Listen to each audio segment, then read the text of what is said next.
We were married for 12 years. But I was never her first choice, just the one who stayed. Don't miss the next twist. Hit subscribe and turn on the bell for more interesting stories like this. I met her when I was 21. Back then, everything felt bigger than life. The nights, the feelings, the promises. I wasn't looking for forever, but when I saw her sitting on the hood of her car, eating fries with that crooked smile like she had all the time in the world, I swear something shifted in me. Her name was Marissa.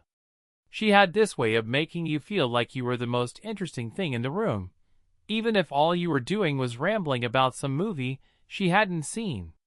We started dating 3 weeks later, and I was in love by month 2. The kind of love that makes you ignore red flags waving like they're party decorations. Marissa was magnetic, not just to me. Guys hovered around her like she was sunlight.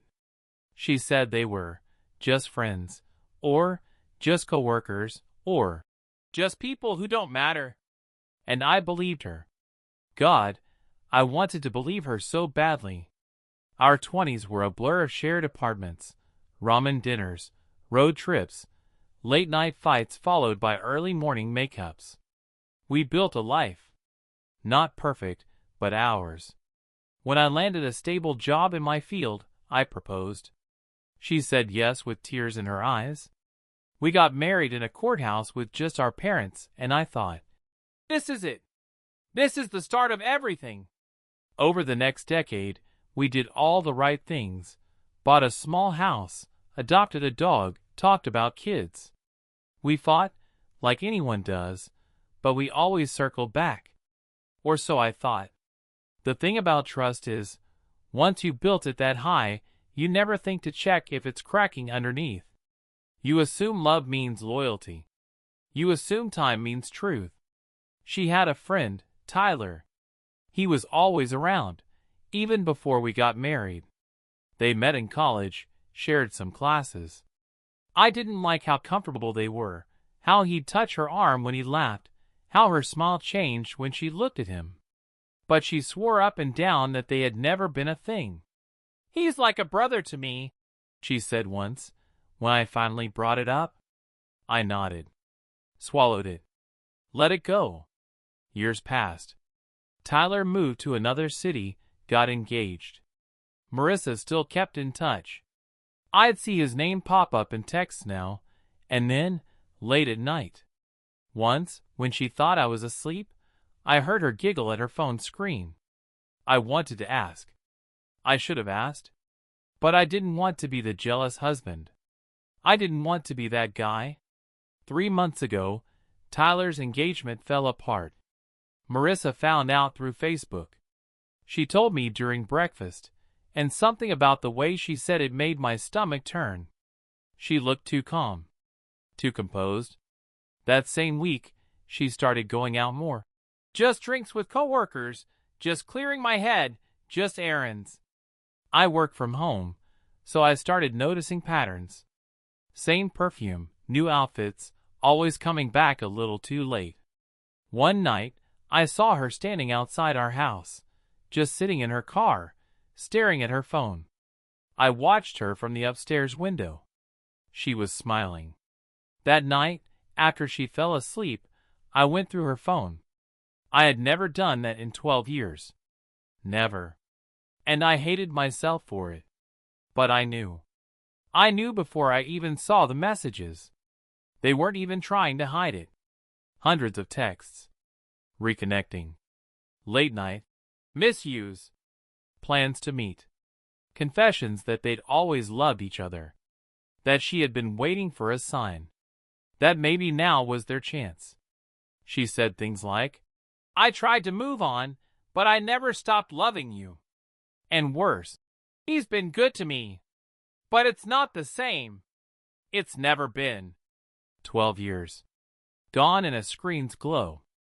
I didn't confront her that night. I didn't even sleep.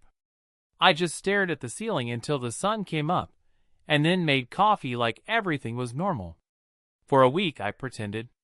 Watched her kiss me goodbye, watched her text him the moment she got in her car. Then I called a lawyer. quietly. I didn't want revenge. I just wanted out. When I finally told her, she cried. Not because she was sorry, but because she got caught. She said things like, "I didn't mean to hurt you," and "I was confused," and "You're still my best friend." No, I was your cover story, your placeholder, your second choice until your first became available. She moved out 2 weeks later. I kept the house. I kept the dog. I sit in the living room now, sometimes, and just listen to the silence. It's loud. It hurts. But it's honest. I started therapy. Not because I wanted to, but because my brother made me promise. Some weeks I just sit there and stare at the floor. Other weeks I talk for an hour straight. Like if I stop, I'll break down completely. The therapist says that betrayal grief is real, and I believe him. It feels like someone died, and in a way, something did. The future I thought I was building. The life I believed in. The person I trusted the most. 2 months after she left, I saw her again. At a gas station of all places. She looked older. Tired.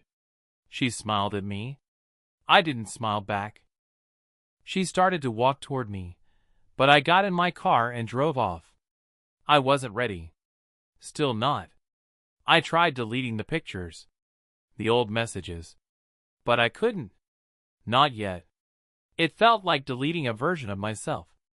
A version that loved blindly, that trusted fully, that believed people mean what they say. I don't sleep much. I run a lot. I take long walks in the cold until my face goes numb. I work too late. I eat whatever I can grab. But I'm getting through it. One morning, I woke up and realized I hadn't thought about her in 2 days. That felt like progress. A week later, I laughed at a stupid video online. That felt like a miracle. I know I'll be okay eventually. I just don't know what okay looks like yet. But I do know this. I will never again ignore the quiet voice inside me.